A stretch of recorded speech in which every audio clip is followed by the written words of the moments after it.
Film ini mengisahkan tentang seorang pria yang selama ini tak sadar bahwa dirinya memendam potensi kekuatan tertinggi selevel dewa. Hingga akhirnya itu semua terkuak saat dirinya terpaksa berhadapan dengan sosok kaisar naga raksasa yang telah memusnahkan kota. So, tanpa berlama-lama langsung aja kita mulai. Pada suatu hari di Istana Kekaisaran Naga sedang ada pertemuan darurat. Rupanya sang kaisar naga sedang mengumpulkan pasukan elitnya lalu memanggil salah satunya yang bernama Zuye, sang siluman ular ahli teleportasi. Selain itu, Zuye juga dikenal dapat meramalkan mimpi dengan tepat. So, sang naga pun menceritakan mimpinya dan dengan cepat Zuye meramalkan bahwa akan ada seorang pria yang menjadi hambatan besar bagi kaisar naga yang kelak berencana menghancurkan ibu kota untuk memulai menjadikan umat manusia sebagai budak para siluman. So, dengan demikian, Kaisar Naga langsung mengutus Yubuho, si siluman ikan, dan Pukui, sang siluman daun untuk membunuh manusia yang menjadi ancaman tersebut. Untuk mempermudahnya, Kaisar Naga juga memberi Pukui sebuah selendang sakti yang berfungsi sebagai pemberi tanda saat Pukui menemukan pria tersebut. Dan film beralih ke sebuah ibu kota dengan dinamika dan rutinitas manusia di dalamnya. Saat itu terlihat seorang pria yang berhasil mencuri lalu kabur. Korban pun berteriak disertai orang-orang yang membantu mengejar pencurinya. Namun di tengah pengejaran tiba-tiba semuanya terhenti alias terdiam dan waktu pun berhenti. Lalu datanglah seorang pengemis yang dengan gembira melewati orang-orang dan menaruh bekas semangkanya tepat di bawah si maling yang sedang melompat. Tanpa waktu lama, ia pun segera menonaktifkan jurusnya lalu si maling akhirnya berhasil dihakimi oleh warga setempat. Dan ya, ternyata itu hanyalah mimpi dari seorang pria bernama Xin Yuan yang merupakan anak menteri yang mendiami ibu kota tersebut. Ia pun terbangun dengan perasaan bahagia dan lebih bahagia lagi saat tiba-tiba ia melihat seorang wanita cantik yang tanpa ia ketahui adalah Pukui, sang siluman daun yang ditugaskan Kaisar Naga untuk membunuhnya. Tanpa diduga, hujan pun mulai turun. Xin Yuan yang pernah belajar sihir dari sebuah buku kuno yang tak sengaja ia temukan pun segera melakukan aksinya, lalu memayungi Pukui dan memperkenalkan diri. Saat itu Pukui segera menyadari tanda yang dikeluarkan dari selendang pemberian Kaisar Naga. Tapi entah mengapa Pukui merasakan sesuatu yang berbeda dari targetnya kali ini. Hingga ia pun justru diajak oleh Xin Yuan ke kediaman mewahnya, lalu bertemu sang menteri alias ayah Xin Yuan. Saat itu Xin Yuan juga menyampaikan pada ayahnya sesuai dengan penjelasan Pukui sebelumnya, bahwa saat ini Pukui sedang berusaha mencari rumah keluarga yang telah meninggalkannya sejak kecil. Karena iba dengan keadaannya, menteri pun mengizinkan Pukui untuk tinggal sementara di kediamannya. Singkat cerita, malam pun tiba dan semakin larut. Saat itu diam-diam Xin Yuan mengajak Pukui mengintai maling yang ia pergoki. Setelah itu Xin Yuan pun menunjukkan kejantanannya dengan mendatangi maling tersebut yang ternyata itu adalah Yubuho, si siluman ikan. Pertarungan pun dimulai. Rupanya kesaktian Xin Yuan di luar dugaan. Ia pun mengerahkan kekuatannya, namun sayang Xin Yuan tak kuasa mengendalikan kekuatan pedang sihirnya. So, dengan demikian ia pun segera kabur mengajak Pukui. Untungnya pedang-pedang sihir tersebut dapat merasakan energi siluman di dekatnya dan menyerang Yubuho hingga ia terpental dan kepalanya membentur dinding dengan kerasnya. Singkat cerita, malam itu saat Pukui ingin beristirahat, tiba-tiba ia merasakan kehadiran Yubuho. Ia pun segera keluar dan bertemu dengannya. Tapi siapa sangka, akibat terbentur, ingatan dan wajah siluman Yubuho hilang entah kemana hingga dirinya pun tak ingat lagi namanya bahkan misi dari Kaisar Naga. Pukui pun segera merapalkan mantra pada sebuah air lalu berkomunikasi dengan Kaisar Naga untuk menjelaskan kondisi Yubuho. Tanpa basa-basi sang kaisar justru menyuruh Pukui untuk membunuh rekannya sebelum akhirnya mantra komunikasi ditutup. Tentunya Pukui tak tega melakukan hal itu. Pada akhirnya ia pun memberi Yubuho beberapa atribut pengemis dan menyuruhnya pergi menjauh sebelum ia berubah pikiran. Hari-hari pun berlalu hingga tiba-tiba sang menteri dikabarkan oleh kepala biksu dan kepala tabib bahwa ada salah satu kawasan di ibu kota yang terjangkit wabah mematikan yang telah menghilangkan banyak nyawa penduduk. Saat itu juga terlihat Pukui yang terkejut bertemu lagi dengan Yubuho yang sudah memakai pakaian resmi pengemis. Tak lama kemudian Xin Yuan datang lalu menanyakan apa yang terjadi.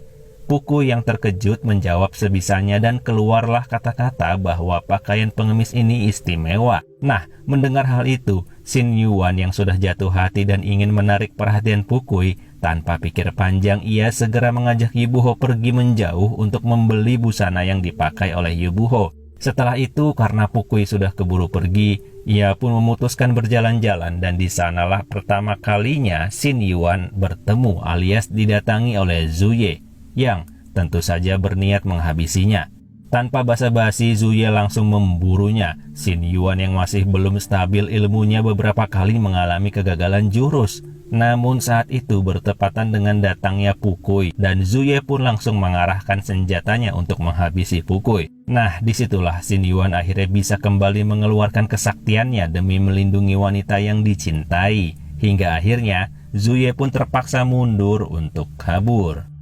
Keesokan harinya, keadaan di depan rumah menteri menjadi sangat kacau. Warga melakukan demo karena merasa bingung banyak saudara dan sanak familinya yang tiba-tiba meninggal terjangkit wabah misterius yang tanpa mereka ketahui telah disebarkan oleh Zuye sang siluman ular. Di situ Xin Yuan datang untuk menenangkan warga dan setelah mengajak warga untuk berpikir logis dan memotivasi berjuang bersama, akhirnya keadaan kembali tenang. Namun keesokan harinya, Xin Yuan dan ayahnya terkejut saat memergoki warga yang membawa orang-orang yang telah terjangkit wabah untuk dibuang ke jurang walaupun beberapa di antaranya masih hidup. Xin Yuan berusaha melarang tapi ia tak kuasa hingga warga tetap menjalankan niatnya.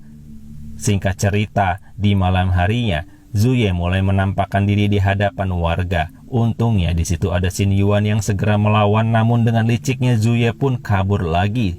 Dan setelah dirasa aman, di suatu tempat, Zuye merapalkan mantra untuk berkomunikasi dengan Kaisar Naga lalu mengabarkan bahwa Pukui dan Yubuho telah berkhianat. Kaisar Naga pun sangat marah dan berencana segera menghancurkan kota seorang diri. Namun, Zuye cari muka dengan pede berkata akan menghabisi semuanya seorang diri sehingga Kaisar Naga tak perlu repot-repot. Malam pun berlalu hingga keesokan harinya, Xin Yuan yang sedang bersantai mendapat kabar mengejutkan bahwa ayahnya dipergoki warga terjangkit wabah saat sedang berjalan belusukan di tengah kota. Lalu para warga pun membawa ayahnya untuk dibuang ke jurang agar tak menularkan wabah. Untungnya, Xin Yuan berhasil menghadang para warga dan memarahi mereka serta mengingatkan betapa baiknya sang ayah dalam memimpin ibu kota. Namun di tengah meluapkan emosi, tiba-tiba ayahnya sendiri yang berkata pada Xin Yuan bahwa dirinya ingin dibuang saja ke jurang seperti masyarakat lainnya. Mendengar hal itu, Xin Yuan mengambil inisiatif untuk menggendong sendiri sang ayah lalu pergi menjauhi ibu kota agar tak membuat khawatir para warga yang takut tertular. Hingga tak terasa malam pun tiba. Obat untuk wabah pun belum ditemukan. Sang ayah dalam sekaratnya memberi wejangan pada Xin Yuan agar tak boleh dendam pada siapapun. Harus selalu memaafkan dan berbelas kasih agar bisa hidup bahagia dan dapat mengeluarkan potensi terbaiknya sebagai manusia. Setelah itu sang ayah pun akhirnya meninggal dengan tenang. Dalam proses pembakaran tubuh sang ayah, Xin Yuan tiba-tiba mendapat ilham untuk melatih fokus dan kemampuannya di sana. Sementara itu di ibu kota, Zuye kembali datang ke hadapan warga dan tanpa bersusah payah, ia pun segera membantai para warga dengan jurus teleportasi dan senjata tajamnya. Para warga terlihat kebingungan. Semua usaha warga terlihat tak berguna di hadapan Zuye. Hingga akhirnya Pukui datang menyerangnya. Tapi siluman daun tentu bukanlah tandingan siluman ular. Hingga akhirnya Pukui terkena panah beracun dan Zuye segera berubah menjadi siluman ular raksasa untuk membunuh Pukui. Tapi tiba-tiba sebuah sihir pelindung menghadang. Lalu datanglah Xin Yuan dengan mode serius nan kalem mengeluarkan pedang sihir lalu menebas siluman ular raksasa dalam sekali tebasan hingga musnah tak tersisa. Setelah itu ia menggendong Pukui yang terluka untuk diobati dan dibawa ke kamarnya. Namun para warga berdatangan dengan rasa sangat bersalah karena Xin Yuan masih berbaik hati menolong mereka, walau apapun yang telah mereka lakukan pada mendiang ayahnya. Hari pun berlalu hingga malam kembali datang. Di tempat berbeda alias di istananya, sang Kaisar Naga sedang marah ketika menyadari semua anak buah suruhannya gagal menjalankan misi. Ia pun segera bangkit dari sarangnya untuk turun langsung menyerang salah satu kota.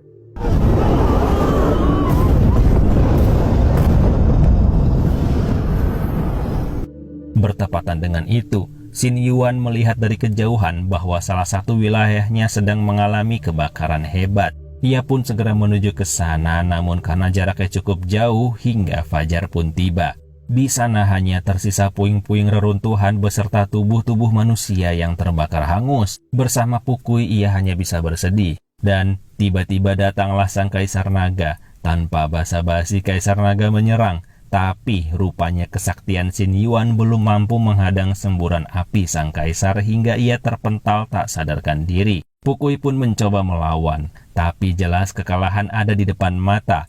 Pukui yang merupakan siluman daun jelas hanya menjadi makanan api sang naga. Hingga saat Xin Yuan tersadar, Pukui sudah dalam keadaan terdesak melindunginya, lalu tersembur api super panas hingga musnah tak tersisa. Setelah itu, Xin Yuan hanya bisa sedih meratapi kekasihnya yang hangus tak tersisa sambil dipenuhi dendam luar biasa pada sang naga. Namun, tak lama kemudian Xin Yuan teringat wejangan ayahnya yang berpesan padanya agar tidak boleh ada dendam bagi makhluk siapapun. Dan setelah itu, Xin Yuan dengan luar biasa berat berjuang menghilangkan dendam dalam dirinya dan meluruskan niat untuk membasmi Kaisar Naga demi keselamatan umat manusia, bukan karena dendam pribadi. So, dengan demikian, tiba-tiba Xin Yuan perlahan memperoleh kekuatan luar biasa tingkat tertinggi di level para dewa dengan aura keemasan menyelimuti tubuhnya. Ia pun menorehkan senyum pertanda keikhlasan hati dan tingginya keilmuan.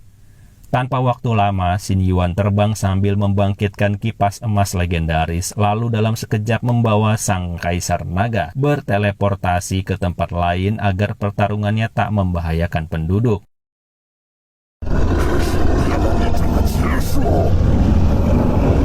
Setelah itu, Xin Yuan muncul kembali dengan pakaian pengemis dan segera menggunakan jurus pamungkasnya, di mana helai demi helai kipas terbang menjadi sebuah tongkat raksasa yang mengunci tubuh raksasa sang Kaisar Naga, hingga ia pun tak mampu bergerak alias terkunci.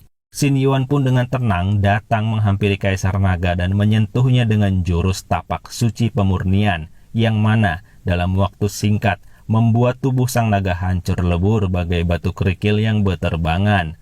Dan singkat cerita, keesokan harinya, di mana suasana terlihat damai dan tenteram, Xin Yuan sedang bersantai di tepi danau yang indah. Lalu tiba-tiba film pun berakhir.